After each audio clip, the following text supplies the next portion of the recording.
Kembali lagi bersama kami Selani Channel. Nah teman-teman, untuk kali ini kelompok kami akan membahas tentang sejarah perkembangan ejaan bahasa Indonesia. Sebelum kami melanjutkan materinya, terlebih dahulu kami akan memperkenalkan diri kami masing-masing. Saya Selviana Fildawalu dari Prodi Sejarah. Saya Elizabeth Tetan dari Prodi Sejarah. Saya Vivi Hermanus dari Prodi Sejarah. Dan saya Aniko anak dari Prodi Geografi. Ejaan bahasa Indonesia telah beberapa kali mengalami perubahan dan perkembangan. Saat ini, ejaan bahasa Indonesia yang kita gunakan adalah ejaan yang disempurnakan atau EYD. Sebelum masuk dalam sejarah perkembangan ejaan bahasa Indonesia, terlebih dahulu kami akan membahas tentang pengertian ejaan dan fungsi ejaan. Ejaan adalah seperangkat aturan atau kaidah, pelambangan bunyi bahasa, pemisahan, penggabungan, dan penulisannya dalam suatu bahasa. Sedangkan menurut Kamus Besar Bahasa Indonesia, ejaan adalah kaidah-kaidah cara menggambarkan bunyi-bunyi, kata, kalimat dalam bentuk tulisan serta penggunaan tanda-tanda baca. Yang berikut fungsi ejaan. Fungsi khusus, ejaan berfungsi untuk memudahkan pembaca memahami informasi tertulis. Fungsi umum, yang pertama, sebagai pedoman penulisan bahasa Indonesia. Yang kedua, sebagai landasan pembakuan tata bahasa, landasan pembakuan kosakata, dan serta sebagai filter masuknya unsur-unsur bahasa lain ke dalam bahasa Indonesia. Perkembangan ejaan bahasa Indonesia yang pertama, ejaan Van Ophuijsen tahun 1901 sampai dengan 1947. Ejaan ini merupakan pengembangan ejaan bahasa Melayu dengan menggunakan huruf Latin yang dilakukan oleh Profesor Charles Van Ophuijsen, ahli bahasa berkebangsaan Belanda, yang dibantu oleh Engku Nawani Gelar Sultan Makmur dan Muhammad Taib Sultan Ibrahim. Ejaan ini menjadi panduan bagi pemakai bahasa-bahasa Melayu di Indonesia. Ciri-ciri ejaan Van Ophuijsen. Yang pertama, huruf I untuk membedakan antara huruf I sebagai akhiran dan karenanya harus dengan diftong seperti mulai dengan ramai, juga digunakan untuk huruf Y, Surabaya. Huruf J untuk menuliskan kata-kata jang, paja, sajung, dan sebagainya. Huruf OE untuk menuliskan kata-kata goeroe, itoe, oemoer, dan sebagainya. Tanda diakritik seperti koma, ain, dan tanda untuk menuliskan kata-kata mamoer, akal, tapa, dan sebagainya. Yang kedua, ejaan Republik tahun 1947 sampai 1972.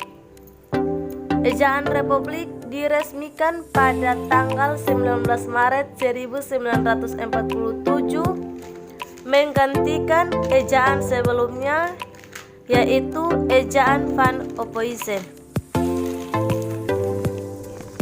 Ejaan ini dikenal dengan nama ejaan Soewandi yang menjabat sebagai Menteri Pendidikan dan Kebudayaan pada saat itu. Ciri-ciri ejaan Republik.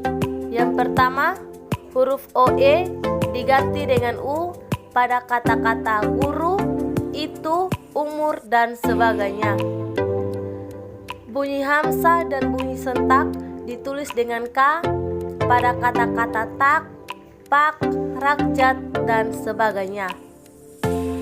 Kata ulang boleh ditulis dengan angka 2 seperti kanak-kanak, berjalan-jalan ke berantakan, dan awalan di akan kata depan di keduanya ditulis serangkai dengan kata-kata yang mendampinginya. Yang ketiga, ejaan pembaharuan tahun 1957. Ejaan pembaharuan direncanakan untuk memperbaharui ejaan Republik. Penyusunan itu dilakukan oleh Panitia Pembaharuan Ejaan Bahasa Indonesia pada tahun 1957 oleh Profesor Prijono dan E. Katopo. Namun, hasil kerja panitia itu tidak pernah diumumkan secara resmi, sehingga ejaan itu pun belum pernah diberlakukan. Ciri-ciri ejaan pembaharuan. Yang pertama, gabungan konsonan DJ diubah menjadi C. Yang kedua, gabungan konsonan TJ diubah menjadi TS. Yang ketiga, gabungan konsonan NG diubah menjadi N. Yang keempat, gabungan konsonan NJ diubah menjadi N. Yang kelima, gabungan konsonan SJ diubah menjadi S. Yang ketujuh, gabungan vokal atau diftong I, AU, dan OI ditulis berdasarkan pelafalannya, yaitu menjadi I, AU, dan OI. Yang keempat, ejaan Melindo Melayu Indonesia tahun 1959. Ejaan Melindo sebagai hasil usaha penyatuan sistem ejaan dengan huruf Latin di Indonesia dan Persekutuan Tanah Melayu pada tahun 1959. Akan tetapi, karena terjadi masalah politik antara Indonesia dan Malaysia selama bertahun-tahun, akhirnya peresmian ejaan ini tidak dilaksanakan. Ciri-ciri ejaan Melindo. Yang pertama, gabungan konsonan TJ seperti pada kata cinta diganti dengan C menjadi cinta.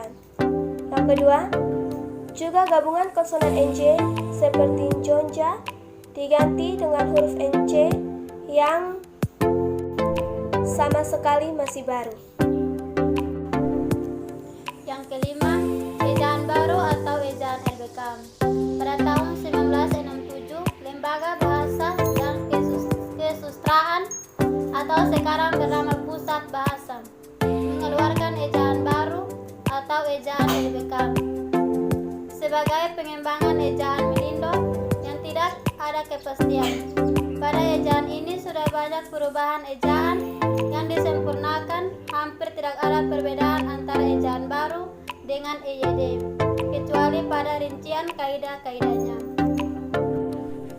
Yang keenam, ejaan Bahasa Indonesia yang disempurnakan EYD 1972 sampai 2015. Ejaan ini diresmikan pada tanggal 17 Agustus 1972 berdasarkan putusan Presiden nomor 57 tahun 1972 oleh Presiden Republik Indonesia Soeharto untuk menggantikan ejaan Republik atau ejaan Suwandi. Departemen Pendidikan dan Kebudayaan menyebarkan buku kecil yang berjudul Pedoman Ejaan Bahasa Indonesia yang disempurnakan sebagai patokan pemakaian ejaan itu.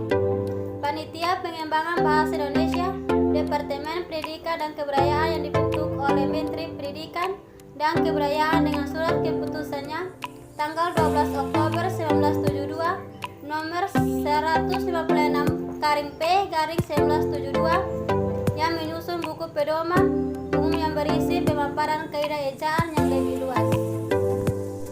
Yang ketujuh, ejaan Bahasa Indonesia atau EBI 2015. Ejaan Bahasa Indonesia dipergunakan untuk mengganti ejaan Bahasa Indonesia yang disempurnakan atau EYD meskipun belum ada keputusan Presiden tentang adanya penggunaan ejaan baru untuk bahasa Indonesia.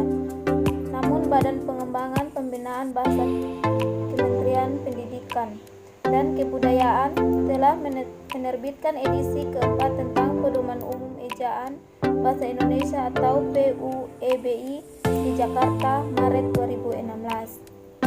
Pedoman Umum Ejaan Bahasa Indonesia atau PUEBI ini disusun berdasarkan Peraturan Menteri Pendidikan dan Kebudayaan Republik Indonesia Nomor 50 tahun 2015 yang diterbitkan pada tanggal 26 November 2015 tentang Pedoman Umum Ejaan Bahasa Indonesia